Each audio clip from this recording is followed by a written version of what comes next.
Colegas, les doy la más cordial bienvenida a esta sesión de trabajo del ciclo de actualización para periodistas CAP sobre democracia y elecciones, que hemos titulado Otro periodismo electoral. Justo con esta sesión vamos a dar inicio a una etapa que es muy importante en los ciclos CAP, que es la elaboración de los reportajes colaborativos grupales sobre un tema que está relacionado con el proceso electoral en Guatemala. Este proceso de elaboración de los reportajes va a ser guiado por los colegas Claudia Méndez Arriaza y José Luis Sanz, a quienes desde ya les agradecemos que hayan aceptado formar parte de los ciclos CAP. Esta parte de la elaboración de los reportajes a profundidad, como les habíamos comentado al inicio del ciclo, tiene la modalidad del periodismo colaborativo. Y además de ser una oportunidad de aprendizaje donde todos y todas aprendemos, refuerza estas redes de alianza y de intercambio entre nosotros como periodistas y también entre los medios. Por eso queremos pedirles que aprovechen al máximo este proceso de elaboración de los reportajes, se comprometan con el mismo y participen muy activamente.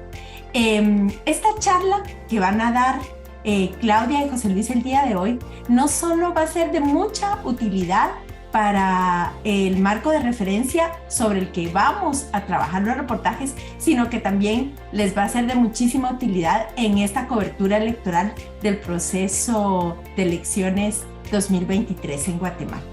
Para iniciar la jornada, quisiera darles formalmente la bienvenida a Claudia y José Luis, no solo a esta sesión, sino también a los ciclos CAP como editores, y me voy a tomar un momento muy breve para presentarles. Claudia Méndez Arriaza es periodista guatemalteca, es fundadora y conductora de Con Criterio, que es un programa de actualidad, análisis y debate en radio y televisión. Claudia antes formó parte de los equipos periodísticos que dirigieron y fundaron la revista Contrapoder y el noticiero a las 8:45 de Canal Antigua. Trabajó durante 14 años como editora y reportera en Diario El Periódico, donde recibió junto al equipo de ese medio en 2016 el Premio Nacional de Periodismo.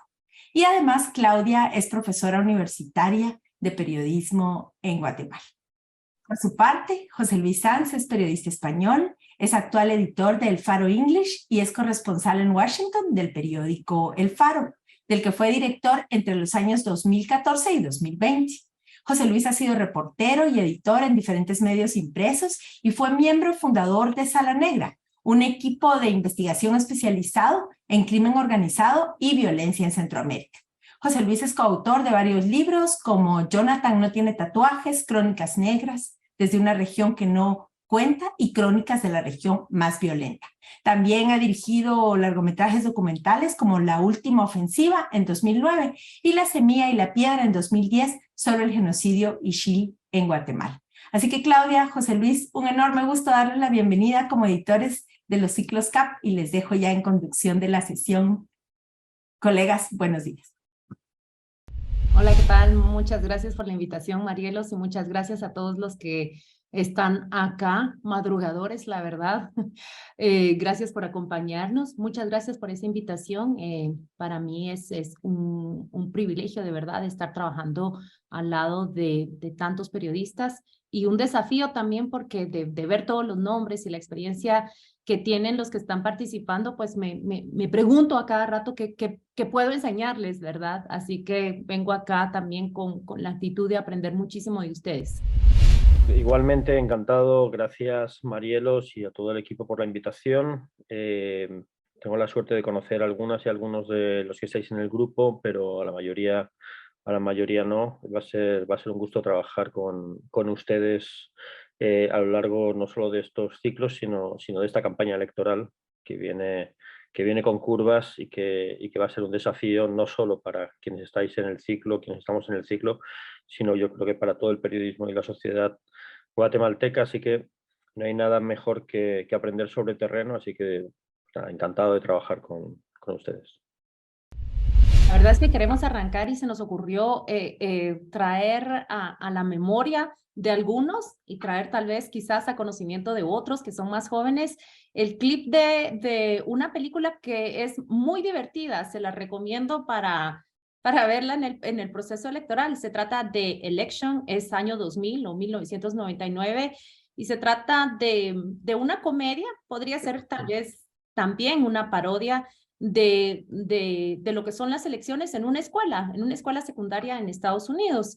La película es muy inteligente porque te trata todos los dilemas morales, los dilemas éticos y las trampas de un sistema político. Queremos arrancar con este vídeo y lo que queremos es que más que una clase se convierta en una mesa editorial donde todos ustedes están invitados a hacer preguntas, a hacer comentarios y que lo que nosotros vamos a hacer es eso, lo que ocurre en una redacción, editores que están platicando con reporteros, escuchando sus reflexiones y especialmente generar el espacio en donde pocas veces nos detenemos a pensar qué es lo que hacemos, para qué hacemos lo que hacemos y por qué hacemos lo que hacemos. Me refiero directamente al periodismo, así que le voy a pedir a Gabriela que nos comparta ese clip, que lo escuchemos y ya luego les pasaremos los datos sobre la película para quienes quieran verlo.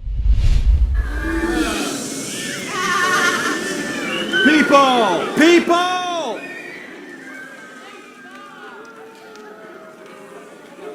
Who cares about this stupid election?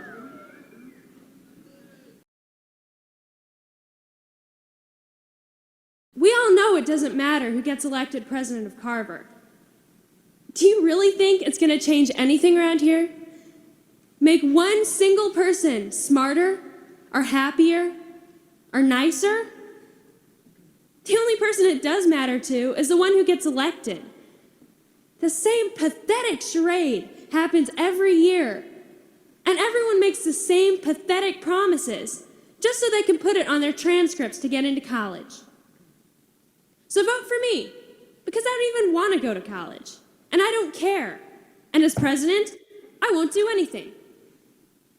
The only promise I will make is that, if elected, I will immediately dismantle the student government so that none of us will ever have to sit through one of these stupid assemblies again.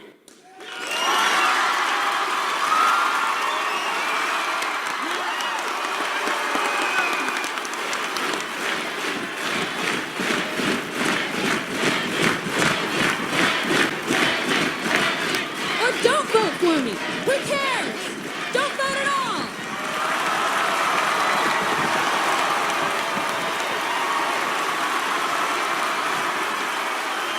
Lo que estamos viendo es, cuando sigue la película, es a una candidata antisistema y a alguien cuyas motivaciones para participar en las elecciones son más bien personales. La está moviendo una pasión, la están moviendo los celos. Ella se ha peleado con alguien y por eso decide participar.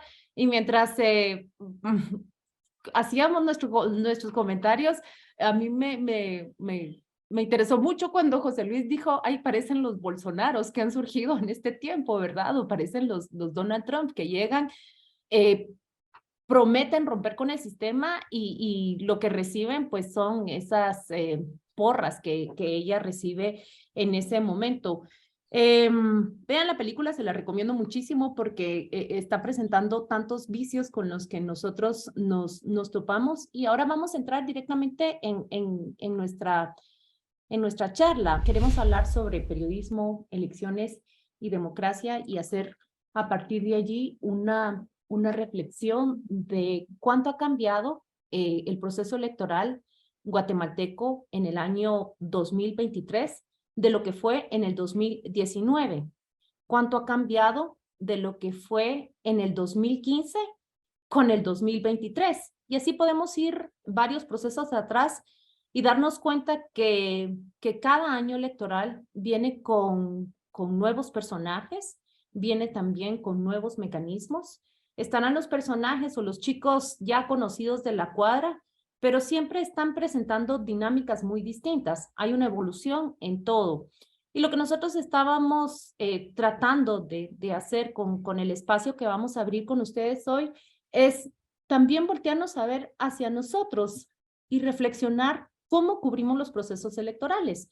Si cubrimos los procesos electorales de ahora, de la misma manera que los hemos cubierto en el 2007, 2011, 2015 y 2019, ¿verdad? Si nosotros no reflexionamos en qué es lo que estamos haciendo, en qué modelos estamos siguiendo de manera automática, en cuáles son los mecanismos que también como periodistas y como reporteros repetimos y que estamos circulando tal vez a través de un molde, pues el producto horneado que llevemos va a ser exactamente lo mismo. ¿Qué necesitamos para romper con esos paradigmas o con esos modelos en los que nosotros también inevitablemente hemos caído? Pues hacer lo que estamos haciendo acá en los ciclos CAP, sentarnos, reflexionar qué es lo que hacemos, cómo lo hacemos, qué necesita cambiarse, qué necesita mejorarse y en qué necesitamos también revolucionar nosotros mismos.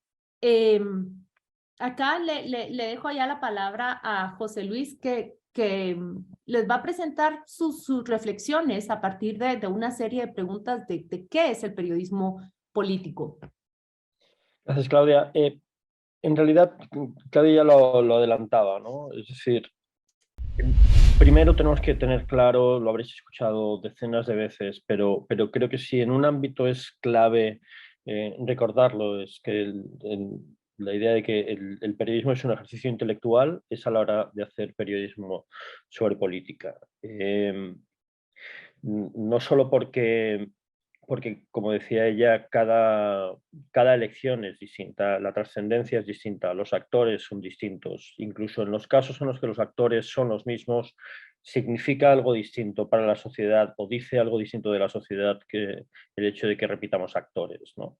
Pero no solo por eso, sino porque en un momento de crisis democrática, la decisión de cuál es la prioridad editorial, la decisión de cuál es el aporte que queremos hacer en una campaña es especialmente relevante. Lanzábamos algunas preguntas tópicas que tienen que ver con cosas que reconocemos, que normalmente aceptamos como intención de una cobertura electoral o que no aceptamos explícitamente, pero que implícitamente los que habéis trabajado ya en redacciones cubriendo elecciones o los que lleváis tiempo trabajando en cualquier redacción, creo que admitiréis que están en la esencia de cómo, sin reconocerlo, terminamos poniendo en el centro, ¿no? Nuestra prioridad es descubrir los trapos sucios de los candidatos. Evidentemente, la fiscalización es una de las labores del periodismo, pero es el centro de una cobertura electoral.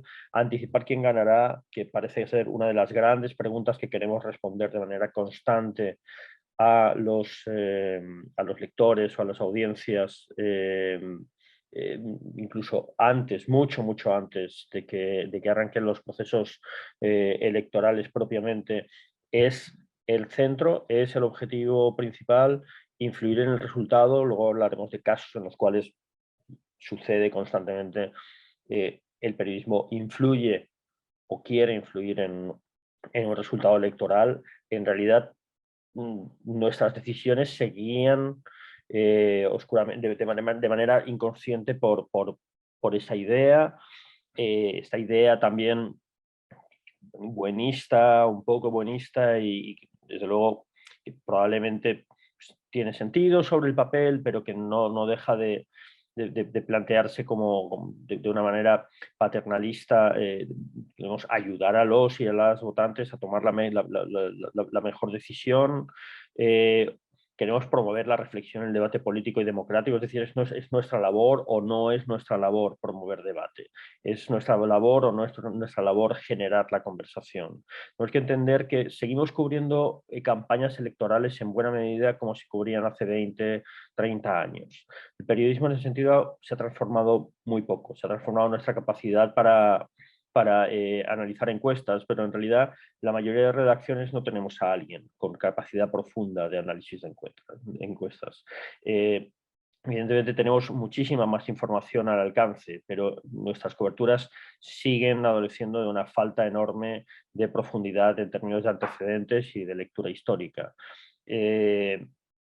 Estamos en un tiempo en el que el discurso suele ser infinitamente más sofisticado y focalizado y disperso y atomizado de lo que lo fue en el pasado. Las campañas proyectan discursos que nos parecen contradictorios, los candidatos se contradicen constantemente y lo que aparece como una contradicción en realidad es una focalización de discursos para públicos diversos. Pero nosotros seguimos cubriendo las campañas como si ocurrieran en un único lugar, para un único público, y como si el diálogo de las candidaturas fuera con nosotros, con los periodistas, todavía como canal o como jueces de ese discurso. Y evidentemente estamos en tiempos de enorme interacción, pero es muy poco habitual que los medios de comunicación generemos espacio de conversación con los votantes o con la ciudadanía, o abramos foros de discusión, especialmente en momentos electorales, porque tenemos demasiado trabajo haciendo otras cosas, ¿no? Evidentemente no planteo acá sí que salgáis con un decálogo de una definición de cuál es la prioridad a la hora de cubrir una campaña electoral. Sobre todo una redacción tendría que estar haciendo muchas cosas al mismo tiempo. Fiscalizar desde luego es una de ellas, pero comprender con profundidad las propuestas de las candidaturas, incluso las que no confiesan, debería ser otro.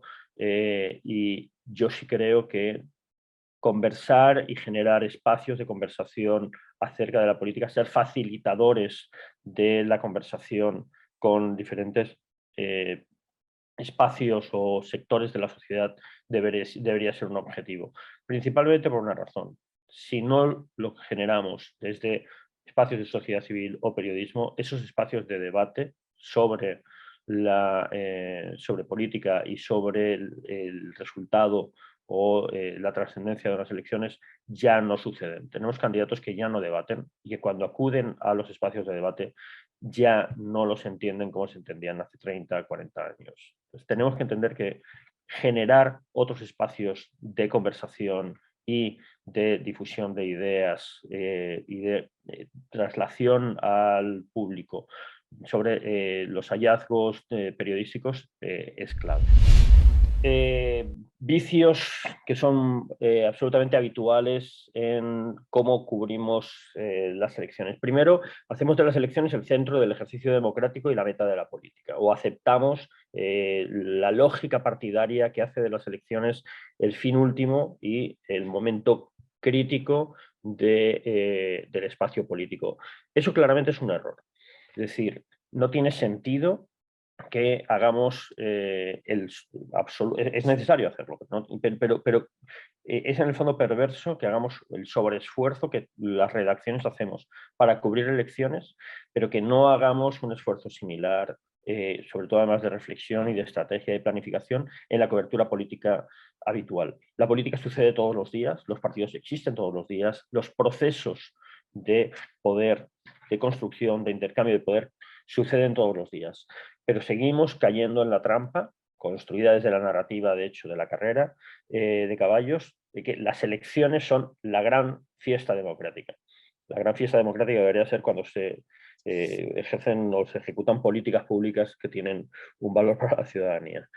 Pero cuidado con la fascinación que siguen ejerciendo las elecciones. Dos, probablemente en algunas de vuestras redacciones suceda un poco menos, pero tenemos que admitir que en general priorizamos lo urbano. Sucede en todos los países y es parte del problema de desconexión que está teniendo el periodismo, también algunos discursos políticos, con la ciudadanía. Damos enorme importancia a lo que sucede en las grandes ciudades, porque además son las grandes bolsas de voto.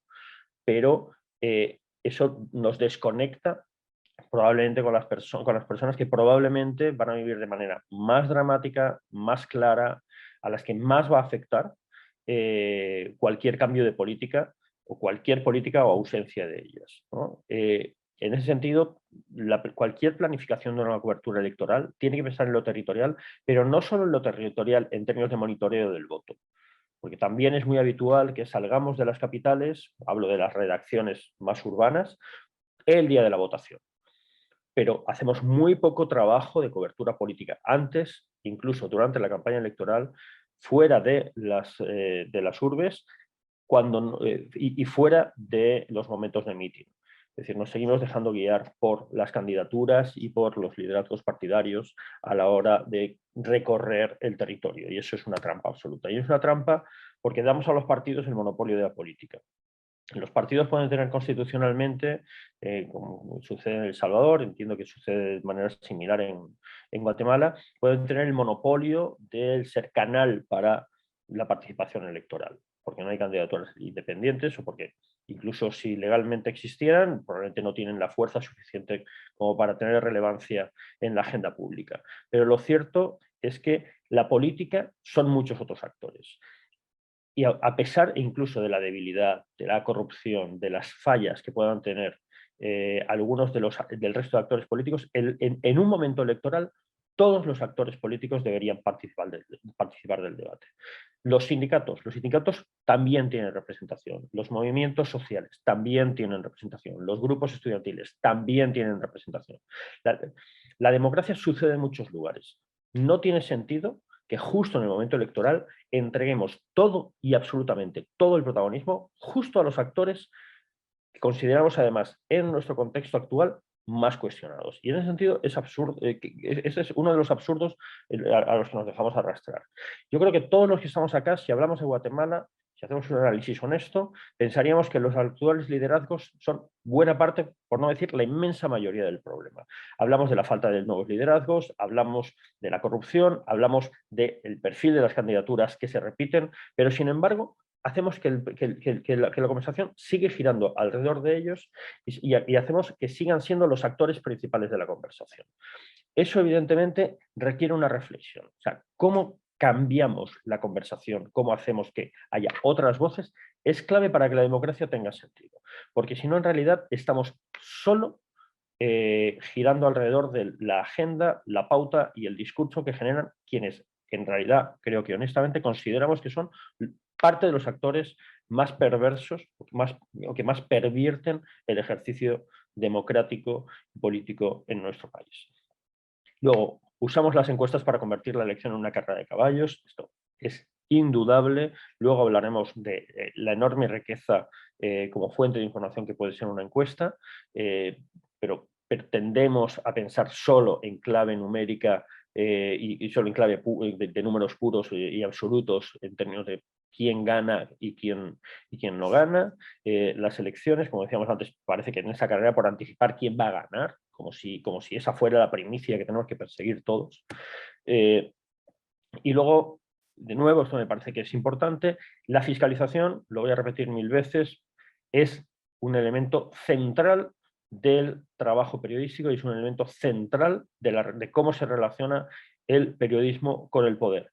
Pero si creemos que la cobertura electoral es solo fiscalización, estamos profundamente equivocados. Porque entramos en lo que decía Claudia, creo que es el síndrome del tiro al pato, ¿no?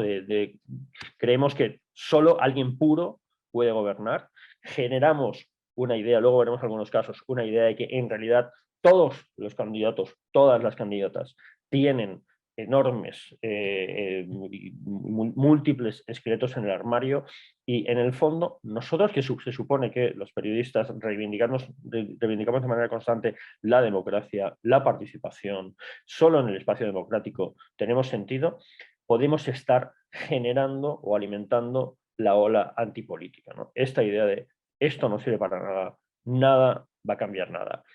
Hay algo que he repetido múltiples veces en la redacción del Faro y que me parece que es esencial que entendamos y que forma parte de la reflexión que tenemos que hacer como periodistas a la hora de cubrir una campaña electoral, pero en general a la hora de hacer cobertura política. Si no creemos en la política, no podemos hacer buen periodismo político. O sea, si en un espacio el cinismo pervierte el trabajo periodístico, es en el periodismo político, ¿no? Y sobre todo, y eso incluye las coberturas electorales. No estoy hablando de buenismo, no estoy hablando de que tengamos que salvar a ciertos candidatos o tolerar a ciertas candidaturas. Evidentemente, sois mucho más inteligentes que eso. No estoy hablando de eso.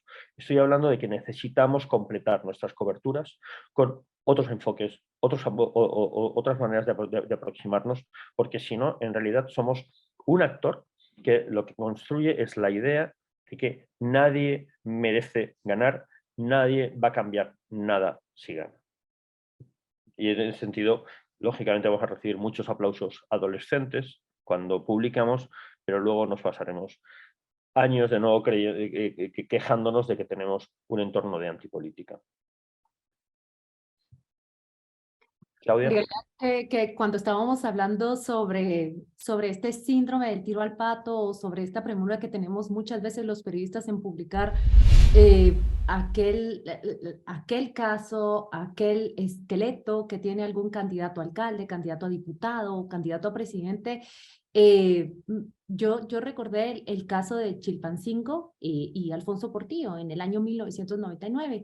Miren, en la redacción yo recuerdo perfectamente la premura y las carreras que existían porque el periódico iba a publicar esa exclusiva. Alfonso Portillo a principios de los 80s había matado a 2 estudiantes en Chilpancingo, México. Había sido un problema en un restaurante o en una cantina y él se levanta, dispara, mata a los 2 y de Guerrero huye a la Ciudad de México porque una ley le facilitaba a él pues evadir la jurisdicción de la justicia. Y luego, en 1996 y 1999, Alfonso Portillo era el candidato que lideraba pues las encuestas, sí, pero era aquel que miraba que iba a aplastar completamente al gobierno del PAN. Y entonces recuerdo muy bien que en la redacción íbamos a dedicar prácticamente buena parte, si no toda, del periódico a ese caso. Reporteros viajaron a Chilpancingo, regresaron con la historia completa y el ánimo que había entre reporteros, en ese entonces éramos un grupo de reporteros junior y creo que aquí hay alguno o 2 de los que estaban en esa redacción. El ánimo que había entre quienes la formábamos es, esto puede cambiar la elección, sí, porque vamos a publicar que el candidato que lidera en realidad tiene 2 muertos reales, 2 muertos reales en su pasado y una evasión desvergonzada de la justicia. Aquello se publicó y generó el impacto mediático que iba a generar, se convirtió en la conversación. Abarcó la agenda noticiosa, no por una semana, sino se quedó allí, de esos temas que permanecen en los debates, en las preguntas, al punto que el propio Alfonso Portillo lo llevó a los mítines. Y lo decía así, muy a su estilo oriental, ¿verdad? Por ahí andan diciendo que sí, yo maté a 2, y sí los maté a los 2. Pero se convirtió en el estribillo de su campaña, y así como maté a estos 2, y así como me defendí a mí mismo, puedo defender a Guatemala. La verdad es que ese es Portillo y el FRG los que ganaron el gobierno, muy a pesar de las publicaciones que pudiesen tener las investigaciones del periódico o muy a pesar de la cobertura y el seguimiento que pudiesen dar los otros medios. Aquí es donde nosotros vemos reflejado el síndrome del tiro a los patos. Realmente, ¿para qué lo hacemos? ¿Por qué lo hacemos? Y en el momento que lo estamos haciendo, si tenemos la capacidad de reflexionar, ¿cuál es el impacto que creímos que iba a tener? O cómo la historia se puede replantear a partir de los efectos que está teniendo. Yo soy honesta, en las redacciones en donde he estado siempre se ha tenido una expectativa de lo que pueda provocar una publicación y sobre todo si es una publicación de este calibre, pero creo que lo que nosotros queremos decir acá es dejar ese complejo como periodistas y más bien trazarnos como objetivo cubrir unas elecciones no con esa fijación, sino con una fijación que es mucho más profunda, explicar qué significa, respondernos por qué ocurre esto de una manera muy comprensible para nosotros mismos, pero también para las audiencias a quienes estamos hablando. José Luis también tiene otro caso que no ocurre en Guatemala, sino también ocurre en la primera democracia, entre comillas. Bueno, y tan primera y bastante maltrecha. Lo que cuentas de todos modos de Portillo me recuerda un caso también del Faro. en 2018, en la campaña electoral municipal y legislativa que vivió El Salvador, en el Faro siempre hemos tenido una lógica muy firme y contraria, ¿no?, a la idea de influir en las elecciones, pero sí una conciencia de relevancia, ¿no? Y entonces recuerdo al menos 2 casos. Estaba tratando de recordar la fecha, yo creo que fue en 2009, pero no estoy seguro. Teníamos unos audios que probaban, aparentemente probaban que un alto operador del partido Arena, el partido de derecha, dialogaba con un exdiputado que estaba, Arturo Silva, que estaba en la cárcel en Estados Unidos por lavado de dinero, una conversación grabada entre ellos que intuíamos que tenía que haber sido grabada por las autoridades estadounidenses, porque esta otra persona, por la calidad de sonido y porque una de las 2 personas estaba en una cárcel de Estados Unidos, en la que desde El Salvador este operador del partido de derecha le solicitaba un soborno se hizo famosa la idea de medio millón de dólares a cambio para sobornar a jueces y que liberaran a su esposa, la esposa del narcotraficante, lavador de dinero que estaba en Estados Unidos, ¿no?, y que la liberaran en El Salvador. Esa publicación tardamos meses en publicarla, y cuando la publicamos ya habían pasado las elecciones, y mucha gente nos cuestionó y nos dijo que por qué no la habíamos publicado antes, y especuló sobre si lo habíamos guardado para no afectar las elecciones. La realidad es necesitábamos una confirmación oficial de que esa era una grabación íntegra y fiel, que no estaba manipulada, y nos llevó meses conseguir que alguien del gobierno de Estados Unidos nos confirmara, aunque fuera off the record, que esa grabación era real y era fiel. Entonces pues, tardamos en publicar y eso no tuvo ningún impacto electoral. Y por el contrario, en 2018 nosotros llevábamos tiempo revelando negociaciones secretas, ya no solo entre el gobierno de Mauricio Funes y las pandillas, sino luego entre los diferentes partidos políticos, el FMLN, Arena y las pandillas del Salvador. Y teníamos un video de Ernesto Mason, que ahora está en la cárcel, y que era candidato a la alcaldía de San Salvador por el partido Arena. Teníamos un video en el que se le veía en una negociación con pandilleros y entregando dinero a esos pandilleros, ¿no? Eran grabaciones hechas por los mismos líderes de la Mara Salvatrucha y el Barrio 18.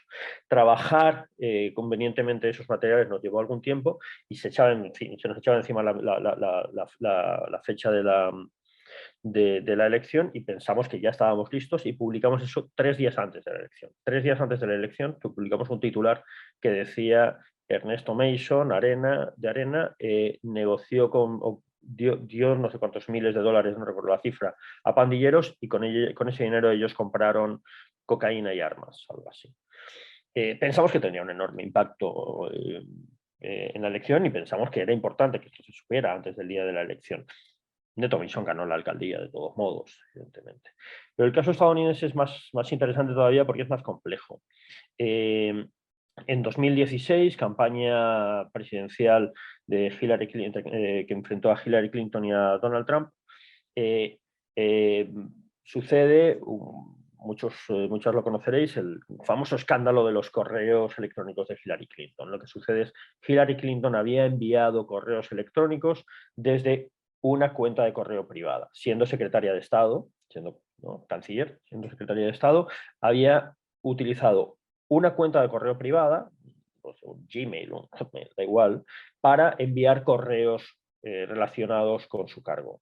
Lo cual está prohibido dentro de los reglamentos por seguridad, ¿no? Porque lógicamente utilizan correos seguros, encriptados, etcétera, creados específicamente para ese tipo de comunicaciones. Y entonces eso podría considerarse una falla o incluso una ilegalidad. Y se abrió una investigación. La investigación de los correos electrónicos de Hillary Clinton marcó en buena medida varios momentos de la campaña, y sobre todo 2-3 días antes de la elección hubo un nuevo informe que lo que planteaba es que el FBI tenía, pues, mantenía abierta la investigación por su uso del correo electrónico, ¿no?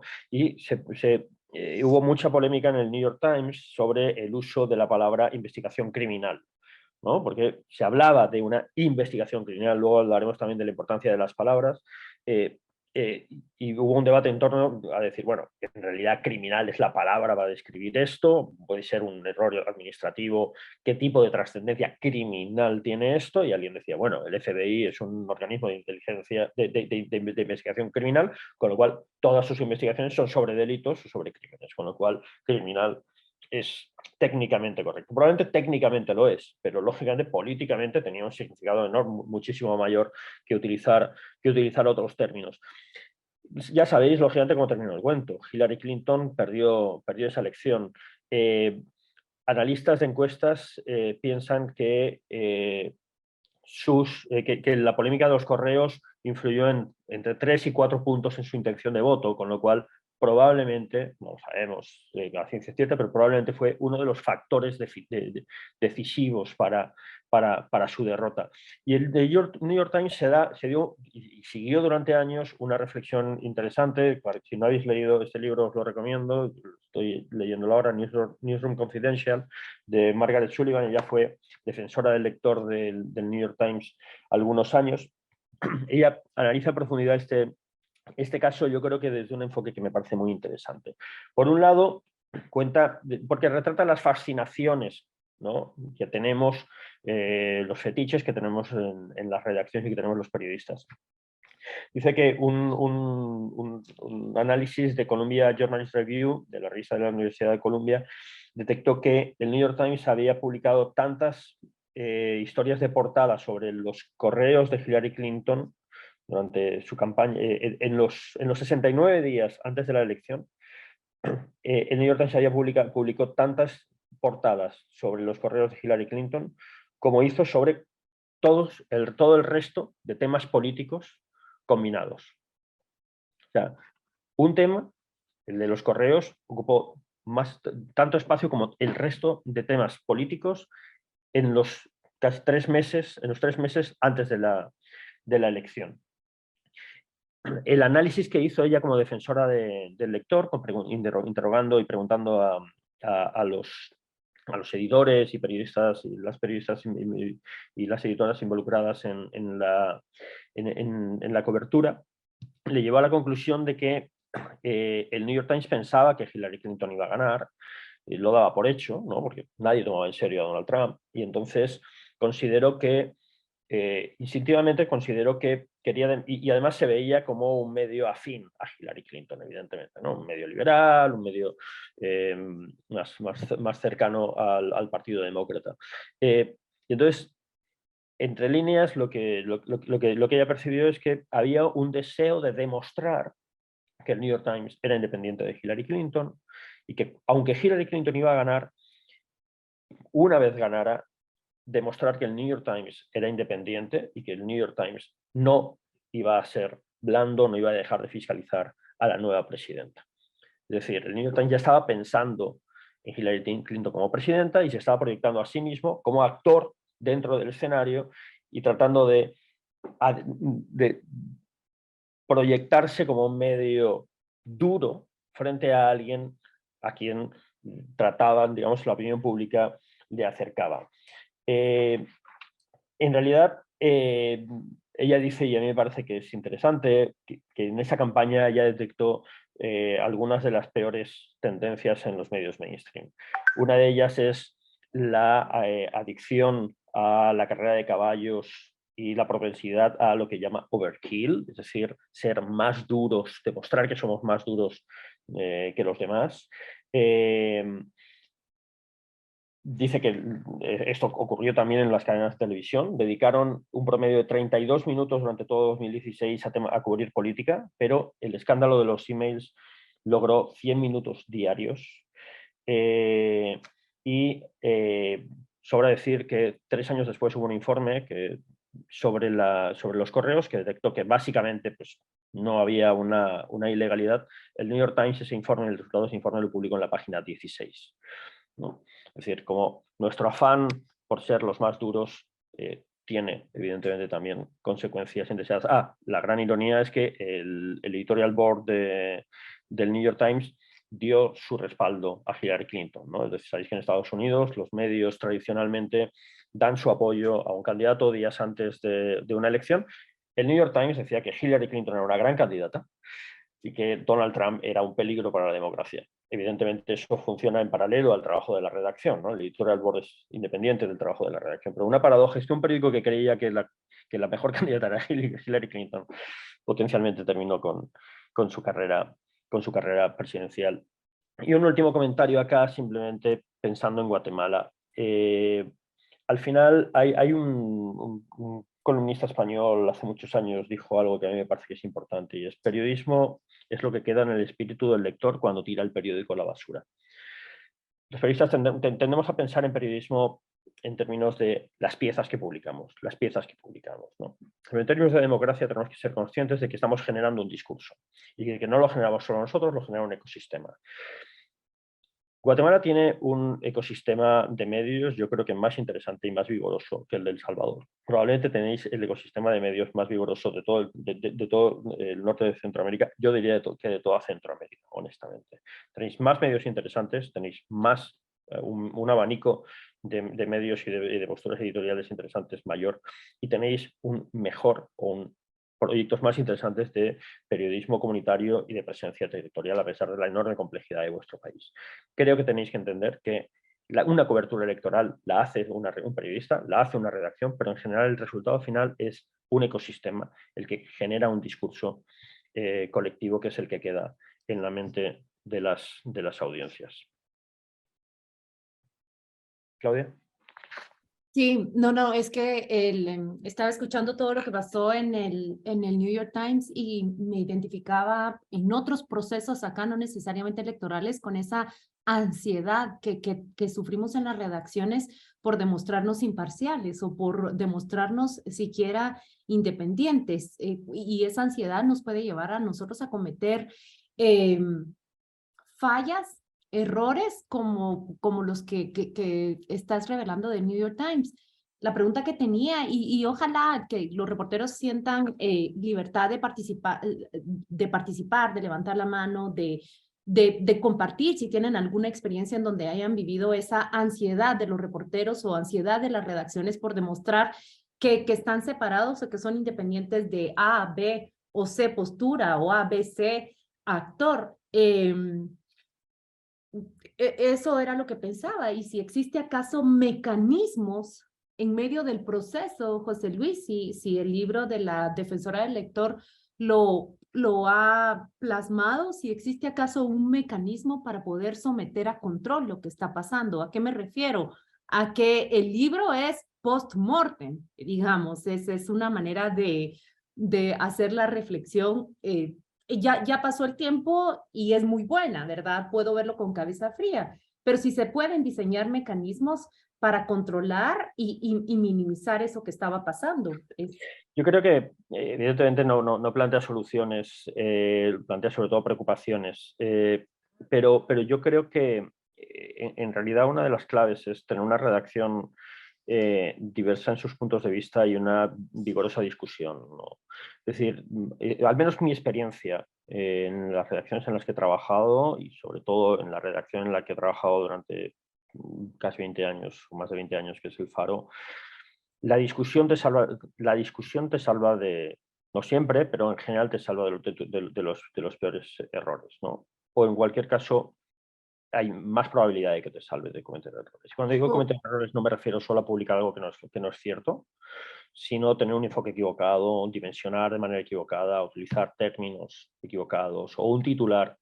Esto es algo que quienes habéis trabajado conmigo lo sabéis. Yo siempre insisto en que no olvidemos el viejo axioma. Se decía cuando yo estaba ya cuando yo estaba en la universidad, y eso que todavía no existía el periodismo en Internet, y es que un 70% de los lectores solo leen los titulares.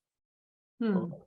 En Internet, eso yo no sé cuál será la estadística ahora, pero probablemente es mayor, ¿no? Porque Twitter es una máquina de titulares, porque las plataformas de distribución, las grandes plataformas, las redes sociales y las plataformas de distribución priorizan en realidad titulares, ¿no? Y en nuestro contexto de déficit de atención, los titulares son tan importantes o más que el contenido de una nota, ¿no? Y una discusión vigorosa sobre los editoriales, una discusión vigorosa sobre qué relato estás construyendo en la suma y en la acumulación de titulares,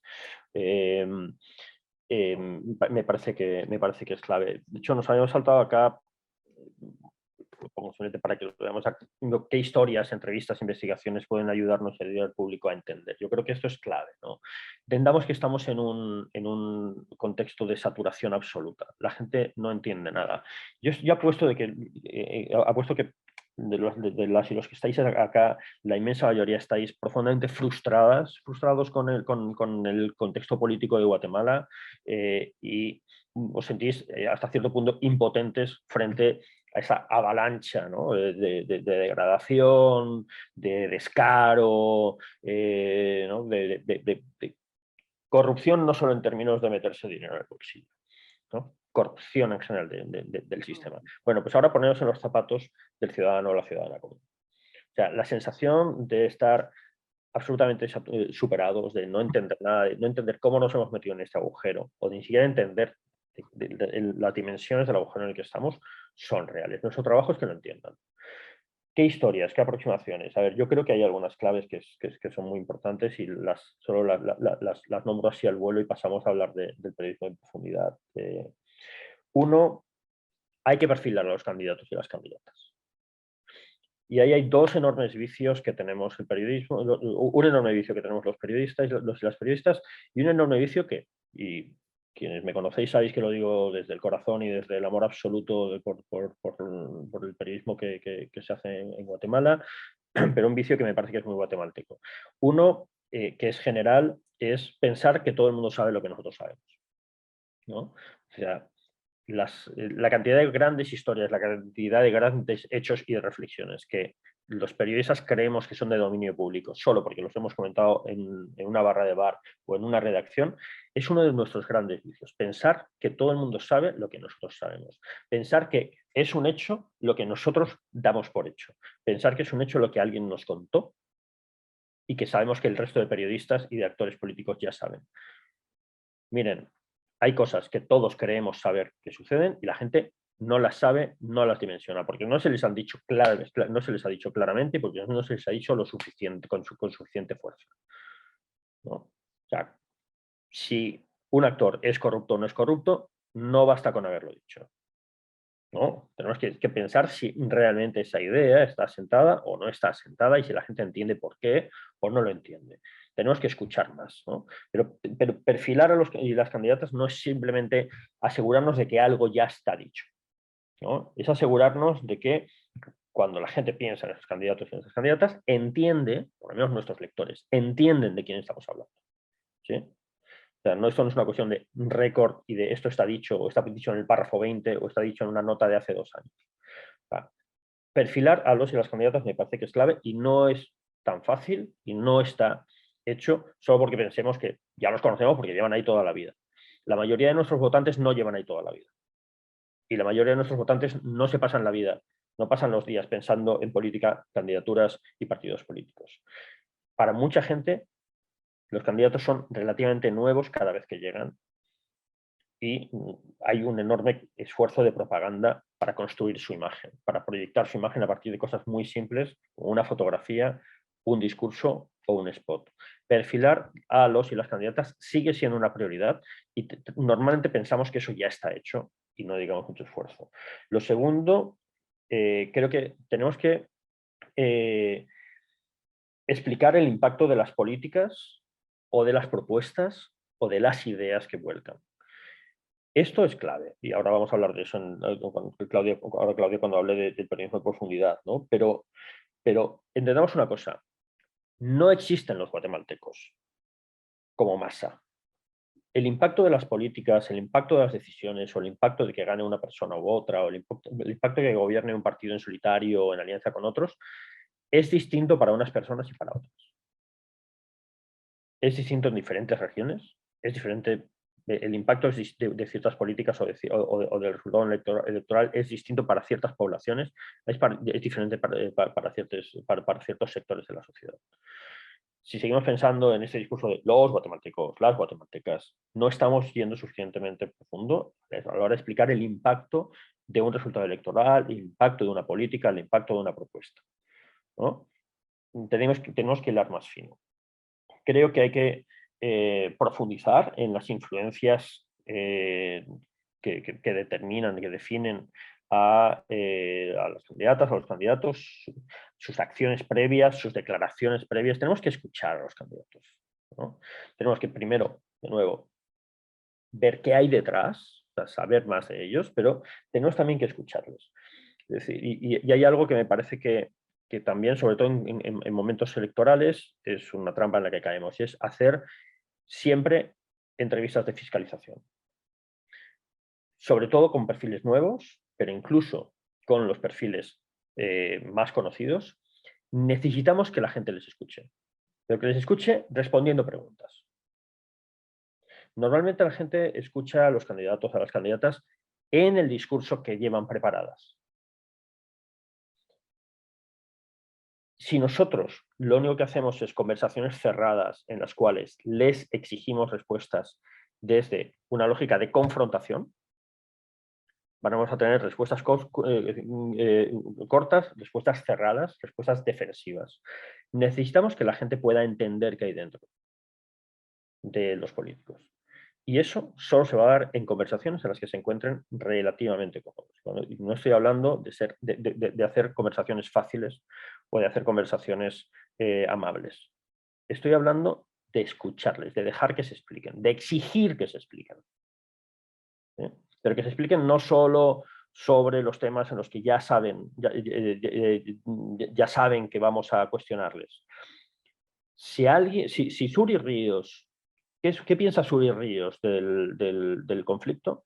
Es necesario conversarlo con él. No basta que lo haya dicho 1000 veces, no basta que nosotros pensemos que ya lo sabemos. Es necesario preguntarle y es necesario que lo explique.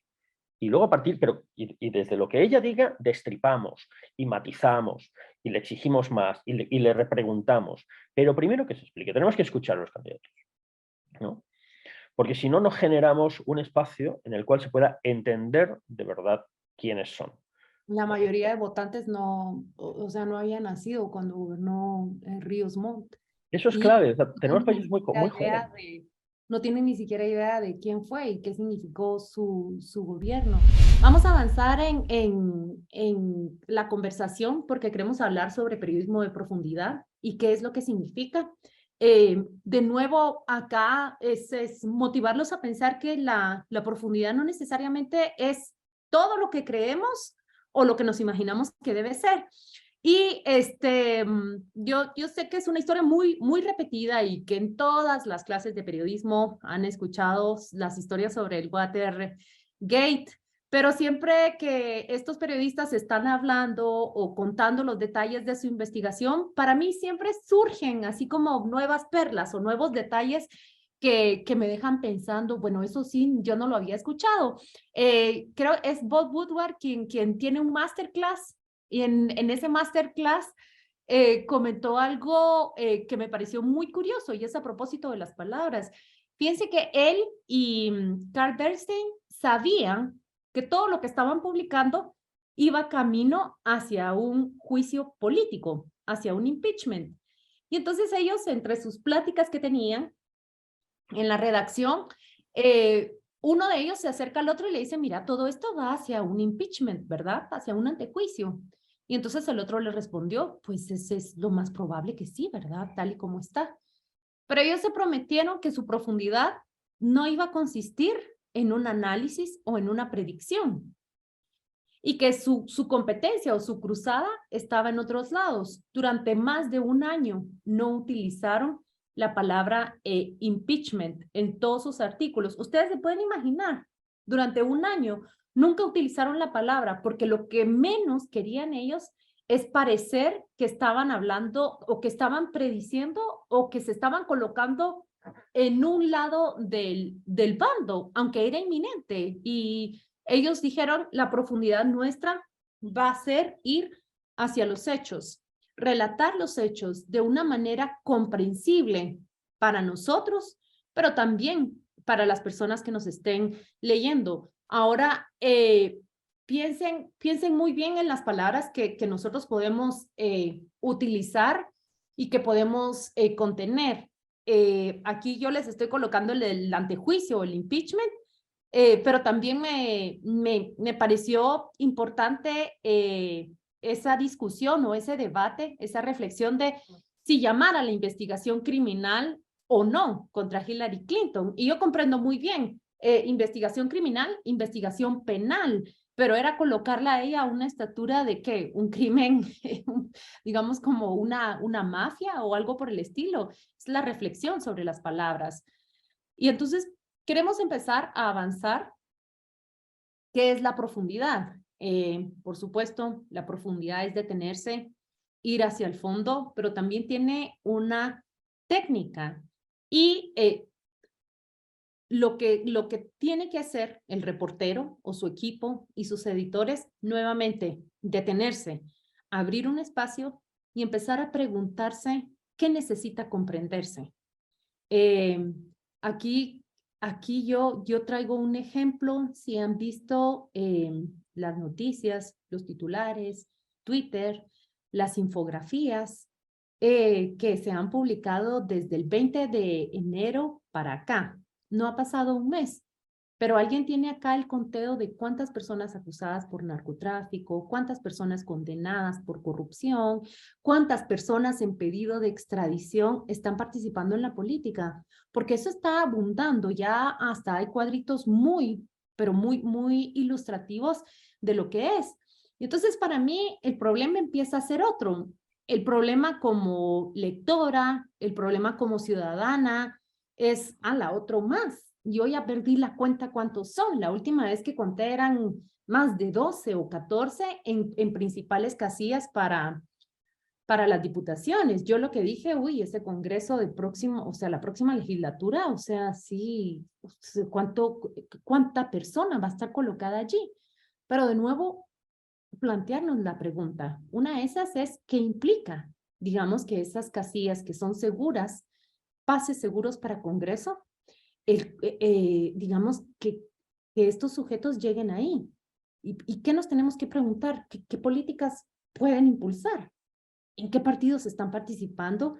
¿Y cuál va a ser la acción que van a tener? Pero sobre todo, creo que también hay que preguntarnos ¿y por qué el votante no rechaza estas candidaturas? ¿Y qué significa que han encontrado un campo abierto en las competencias públicas? Eso es lo que hay que preguntarnos. Quizás ya es útil que las noticias nos estén informando quién más con estos antecedentes está participando, pero ahora el periodismo tiene una función que va más allá de eso. ¿Qué significa y qué implica tener una legislatura con estos personajes? Pero también qué implica que el guatemalteco, la tendencia de su voto se está inclinando por ellos. ¿Qué nos está diciendo del poder o del abuso del poder? Porque al final nosotros cubrimos poder. Ahora sí estoy concentrada en que estamos cubriendo poder, pero no debe ser exclusivamente el poder. ¿Cuál es, qué mecanismo o qué problema de fondo nos está enseñando? ¿Estamos cubriendo únicamente el escandalillo de tener otro nombre o el jefe de otra clica o de otra banda participando en las elecciones populares? ¿Lo vamos a dejar en el escándalo o vamos a ir a la estructura? ¿Qué es lo que hay detrás y qué es lo que nos está diciendo esto? Aquí me encanta esta pregunta de esta reflexión. En sociedades de escasa memoria o con una memoria traumática, recuperar los antecedentes es una herramienta de profundidad. El contexto es profundidad y es una guía para hacer nuestro reporteo de profundidad. No es simplemente, no es simplemente ir a los antecedentes, sino en esa sucesión de puntos, ¿qué significan estos candidatos hoy y aquí? ¿Qué significan para la política al nivel de lo nacional? Pero ¿qué significa también para las poblaciones? Pero además, por ejemplo, o sea, hay múltiples preguntas que no nos hacemos y que sobre todo para el lector o la audiencia no especializada, que en realidad es la absoluta mayoría, casi toda la audiencia. ¿Qué preguntas tienen sentido? ¿Qué preguntas se estarán haciendo? Por ejemplo, ¿cuándo empezó esto?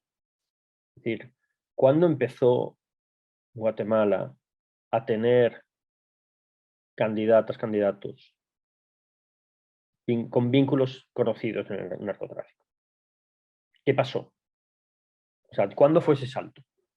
¿No? ¿Cuándo empezó eso a normalizarse? ¿O cómo se normalizó? ¿No? Eso es una historia distinta a simplemente una enumeración de casos, ¿no? ¿Cómo llegamos acá? ¿No? Eso es imprescindible, por lo menos para que la gente entienda si es que esto siempre fue así o si no siempre fue así. Porque si no siempre fue así, cabe la posibilidad de que no siempre sea así, ¿no? De que en el futuro no siempre sea así. Entonces, yo creo que ir a los antecedentes también es comprender qué pasó, cuántos de esos, en qué etapa eso descendió o no descendió, o incluso cómo eso ha afectado a ciertos territorios, ¿no? Pero de nuevo, ¿qué significa que sean narcos? Lo que tiene que llevarnos es a nuevas preguntas, ¿no? Lo que sabemos tiene que llevarnos a nuevas preguntas. Perdón por interrumpir, Claudia. No, por favor. ¿Y qué significa sobre todo control de territorio? Porque a los expertos que nosotros entrevistemos nos van a decir, bueno, es el control de territorio, pero ¿qué significa en realidad en una población el control de territorio? Acá yo le había mencionado, José Luis, este artículo de investigación y profundidad también de anatomía de una masacre de Ginger Thompson de ProPublica. Esa investigación, porque revela, digamos, el meollo del asunto, estaba oculto, un error de la DEA que lleva al operativo más violento de parte de los Zetas en un pueblo, Allende. Sin embargo, a mí me encanta porque viene a reflejarte, y recomiendo la serie, Somos se llama, viene a reflejarte lo que significa para una población el control del narcotráfico sobre ellos mismos. Hay una escena en donde el hijo no le puede decir a los padres lo que está pensando y los padres dicen, mejor no lo digas, porque los padres dicen, no está bueno siquiera que ese pensamiento salga de su cabeza, que se quede allí, porque allí va a estar seguro, ¿verdad? Vamos a avanzar.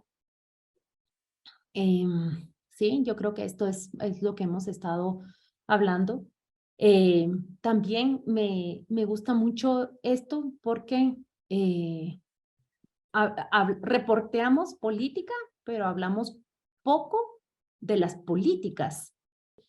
Pero sí me estoy preguntando cuál será la política pública que tiene, digamos, alguien como Sandra Torres en su mente, alguien como Suri Ríos, alguien como Telma Cabrera, aunque queda fuera completamente de la contienda. Entonces aquí hicimos un contrapunto de cuál es la noticia y cuál es la profundidad que necesitamos. Dejemos que los colegas hagan la noticia, porque siempre va a ser necesaria.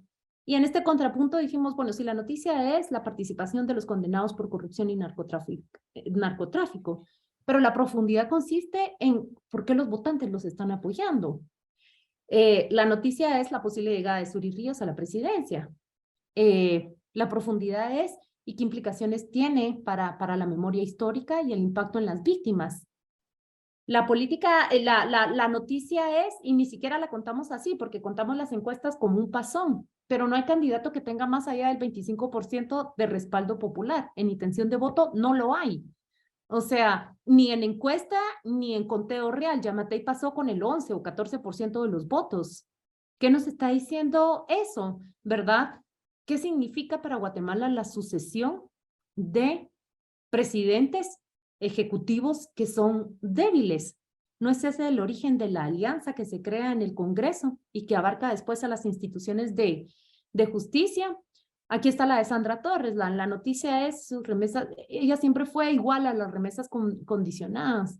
Y ahora es ¿cuál va a ser el foco social que ella va a promover en estas elecciones? No lo he escuchado, quizás porque no es el tiempo aún, pero sí tengo curiosidad intelectual de saber y qué va a promover esta mujer ahora, ¿verdad? O sea, porque ya promovió algo que que fue controversial, que tuvo impactos positivos, impactos negativos, y ahora ¿qué promovería? Vamos a ver, vamos a acelerar porque creo que Sí, ya vamos por teniendo el mucho el tiempo. tiempo, pero vamos, simplemente remarcar que cuando hablamos de profundidad, estamos hablando de que cada una de esas ideas o una docena en la que cada una de estas noticias se pueden ramificar. No estamos hablando de simplemente lo interesante que es reflexionar sobre esto, lo interesante que es apuntar en un artículo o preguntarnos en una columna de opinión, ¿sigue teniendo el partido de Sandra Torres un foco social? ¿O cuáles son las nuevas políticas sociales de Sandra Torres, si es que las tiene? Eso se reportea. O simplemente constatar, es constante el apoyo de los votantes a partidos y candidaturas con narcotraficantes. No. ¿Por qué? Reportearlo. Es decir, pensar, destrozarnos la cabeza pensando cómo demonios podemos explicar por qué esto sucede. ¿Sí? Con reporteo. Evidentemente no va a ser un reporteo documental, evidentemente no va a ser un reporteo con las herramientas de otros reporteros, pero las ciencias sociales, por ejemplo, ahí son una herramienta muy potente. El trabajo de campo, la permanencia en campo, la crónica, como decía Claudia, de cómo se vive en ciertas comunidades, escuchar a los votantes, ¿no? Cubrir a los votantes. Un gran problema en las campañas electorales es que cubrimos a las candidaturas, no cubrimos a los votantes. También, y no cubrimos a los otros actores de la política. Miren, acá hay para mí el periodismo de profundidad requiere lo que yo le llamo, y otras personas también, otras redacciones le llaman el reporteo estratégico. Todos hemos sido los reporteros paracaidistas, porque yo también lo fui por mucho tiempo, que nos botan en algún momento en algún lugar y caemos como con el paracaidista, ¿en dónde estoy? Necesito una brújula, ¿qué es esto? ¿Cómo se llama el fulano? ¿Qué fue lo que dijo? Pásame copia. Pero yo creo que para hacer periodismo de profundidad sí, quizás caer como paracaidista, pero llevar una brújula y hacerlo más intencional. Yo creo que me gusta utilizar esa palabra, que mi reporteo sea más intencional y que sea menos improvisado y espontáneo, aunque sabemos que en el campo y en la calle siempre vamos a tener que improvisar y ser espontáneos con respuestas como las que da Suri, con las evasiones como las que dan otros candidatos. Entonces, cuando yo hablo del reporteo estratégico, antes de hablar de un listado de fuentes, a mí me gusta hablar de una matriz de fuentes. Y cuando elaboro una matriz de fuentes es abarcar a todos los que tienen un rol, y por el rol que desempeñan es que los voy a buscar. Es que hemos dicho, por ejemplo, esta candidata o este candidato no me habla. ¿Quién en su entorno que está callado y que está ignorado me puede hablar? Ahí hay una fuente. Pero ahora, y lo estoy buscando en su entorno, pero cuando voy a crear una matriz, digo, ¿quién en el pasado fue el principal asesor o asesora de esta persona que me puede explicar que tiene gusto por ella o disgusto por ella o por él, y que en este momento puede hablarme? La matriz de fuentes tiene que implicar a todas las personas que pueden, quieren o no quieren hablar, pero es buscarlas por los diferentes roles que tienen. Quizás no solo busco la cercanía, sino también voy a buscar la lejanía. Quizás no solo busco la afiliación, sino también voy a buscar la dependencia que tuvo o no de la persona a la que estoy reporteando. Quizás voy a hacer como le enseñan a uno en la literatura o en el cine, ¿verdad? Que uno tiene que dividir en cuadrantes sus interpretaciones del libro o de la película que vio, ¿verdad? Hay los protagonistas, hay los antagonistas, hay los principales y hay los secundarios. Y a partir de ahí generamos una matriz de qué es lo que está ocurriendo en la política, y entonces empezamos a entender que el protagonista no podía existir sin ese antagonista, o que el protagonista no nos iba a gustar tanto sin ese actor secundario. A eso me refiero con la matriz de fuentes. Las ciencias sociales ya las explicó José, y yo creo que nosotros no debemos de dejar de buscarlos, porque ellos tienen mecanismos, ellos tienen herramientas que nos ayudan a interpretar, a comprender y a explicar los hechos de la manera comprensible como nosotros queremos entenderlos y luego trasladarlos. Vamos a ver, libre acceso, que alguien lo dijo recientemente, no recuerdo ahora, de que Guatemala se encontraba muy aventajada con su ley de libre acceso a la información. Y yo pensé, bueno, ya quisieran ver cuáles son las respuestas que recibimos y que solemos recibir de las oficinas. Pero aquí viene, el reporteo estratégico no está buscando ni está planteando las solicitudes de libre acceso a la información cuando falta una semana para entregar la nota, sino desde el principio, desde el día 1, desde el día 2, está planteando las solicitudes para ver cómo van a regresar y cómo las debemos redactar de nuevo. Un reporteo estratégico a lo mejor busca a un empleado de la institución, que esto me ha funcionado a mí, que le diga, mira, disculpa, es que no, hombre, es que lo tenés que redactar de acuerdo con el capítulo 3 del título 2 y con eso sí te lo dan, pero escribirlo tal como dice el artículo. Ah, bueno, por cierto, es el secreto para encontrar mucha información en la Municipalidad de Guatemala. Alguien que pueda interpretar el código, que tenga el conocimiento de cómo funciona la cosa pública y que te dé el chivo cómo lo redactas. Es que fíjate que yo lo que quiero, entonces omití esto, ¿verdad? Los viudos de poder, que siempre hay que buscarlos, son todas las personas que han quedado descolgadas del poder, porque tienen mucha libertad y mucha facilidad para hablar. Y la forma en cómo ellos están interpretando lo que hoy ocurre nos ayuda a nosotros también a entender y comprender que el hecho no es tan simple como lo estamos viendo. Y finalmente lo que les digo es que yo he visto cómo los reporteros muchas veces caemos en el error de que la nota lleve contexto. ¿Y qué hace uno? Googlear y ver el contexto, así tal y tal. Pero yo no menospreciaría el contexto de esa manera como para que vaya un párrafo del contexto. Muchas veces el contexto, tenerlo presente con tu editor, con los otros reporteros con quienes estás reporteando, es lo que te va a dar la guía y se va a convertir más bien en la brújula y el enfoque de la nota que estás reporteando. Creo que hasta acá nos quedamos con periodismo de profundidad, ¿verdad? También tenemos esto sobre las encuestas y son pequeñas claves que creo que podemos ir más a fondo a medida que empecemos a trabajar, pero los reporteros cometemos siempre el mismo error y que es que nosotros no relacionamos los números. Nosotros siempre decimos, hay más accidentes en el 2022 que en el 2021. Y es obvio, hay más personas en el mundo y hay más carros también, pero hay que relacionarlos. Las encuestas, recientemente entrevistamos a personas que trabajan con datos estadísticos. Me llamó la atención cuando Carlos Mendoza dijo que para la Asamblea Nacional Constituyente del 86 y para el 2015 es cuando se registran participaciones por encima de los 75, del 75% en Guatemala. Es decir, hay un ánimo, pues, los hechos están cambiando y la población tiene el deseo de ir a votar. Otro dato interesante, y lo tienen los mismos encuestadores, lo dijo la directora de Sid Gallup esta semana. Vieron, Suri Ríos va a la cabeza, pero dijo, sí, pero ella está por las poblaciones urbanas. Pero, por ejemplo, la otra candidata, Telma Cabrera, que está afuera, el conocimiento de ella sí es universal. ¿Cómo así?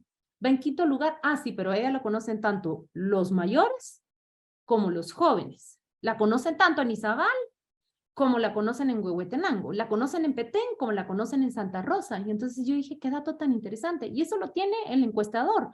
Siéntense y hablen con ellos. Le pueden preguntar con esa misma libertad y cómo lo cubro distinto, que no caiga en el mismo modelo de aquí va quien va ganando. Y cuando hablo del tip de relacionar los números es buscar cuál es la relación que puede tener con otro número que sea más informativo. Por ejemplo, hay 9 millones de votantes inscritos. ¿Cuál es el grupo mayor? El de los jóvenes. ¿Cuál fue la participación de los jóvenes en el proyecto anterior? Hay más empadronados, pero toda la gente habilitada para votar se empadronó. O en realidad, digamos, es un porcentaje que creció 1 o 2 puntos, pero de repente nos topamos con que el 40% de la gente que cumplió 18 años el año pasado no se quiso empadronar. Esa es la relación de números que debe tener una encuesta para dejar de cubrir únicamente va ganando la fulana, va ganando la mengana. ¿En qué territorio es más conocido este candidato? ¿En qué territorio es menos? ¿Cuál es la inclinación? Ahora sí, hablar de los votantes de ciertos territorios hacia ciertos candidatos. Acá me quedaría con encuestas. Creo que Ahora vamos a hablar del colaborativo. Y Muy traemos rápido varios hablamos de ejemplos. periodismo colaborativo porque en cierto modo es lo que vamos a hacer durante estos ciclos CAP, y lo paso muy rápido para que tengamos unos minutos todavía para ver otras cosas. Hay algunas fotografías que por alguna razón no están cargando bien, pero bueno, conocéis múltiples proyectos de periodismo colaborativo, muchas de vosotras probablemente incluso habéis participado en ellos. Mining Secrets es uno de los más recientes, con un peso absoluto y el centro en Guatemala. Los Panama Papers. Bueno, un día podemos hablar de cómo ha evolucionado el tema de las grandes investigaciones colaborativas desde los cables de Wikileaks, que abrieron una nueva etapa, pero que desde luego se procesaron de una manera muy distinta a cómo se trabaja de manera colaborativa hoy. Son investigaciones que cruzan fronteras entre países, pero también entre medios, porque eso es muy importante que seamos conscientes. Hay historias que resultan superiores no solo a un periodista o a una periodista, sino a cualquier sala de redacción. Entonces, pasando muy rápido por algunas ideas, las grandes investigaciones de periodismo colaborativo, creo que es importante que seamos muy conscientes, porque hay cosas que se ven muy bonitas desde fuera. En general, todas las cocinas se ven bonitas desde fuera. Requieren, primero, mayor planificación y mayor claridad de enfoque de lo habitual, precisamente porque involucran a gente con diferentes prioridades, con diferentes miradas, con diferentes trayectorias, con diferentes contextos políticos, sociales, o redacciones grandes, chiquitas, ritmos de trabajo diferentes. O sea, crear un espacio común sólido en términos de enfoque, un enfoque muy planeado, muy definido de inicio.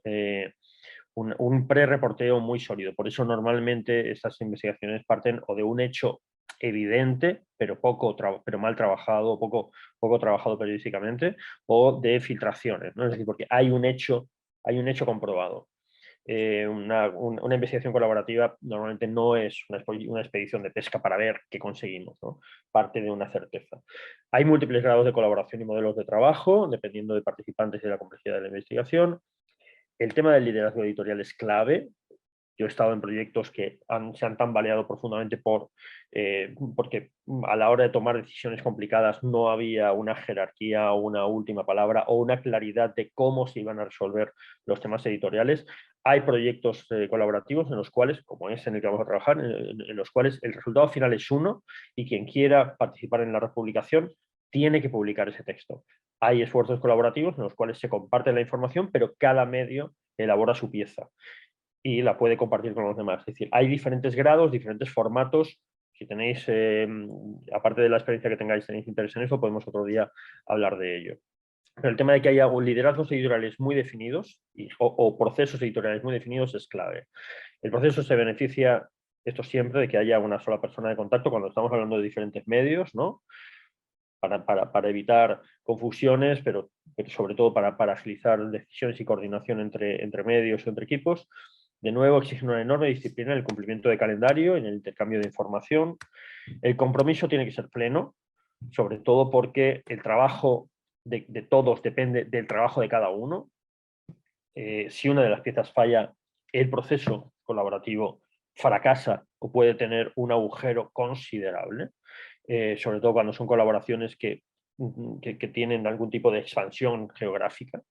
Eso sí, es maravilloso y es una herramienta potentísima porque permite realizar coberturas transnacionales con inversión mínima o en máxima profundidad, o incluso a escala nacional, como vamos a trabajar nosotros, permite complementar miradas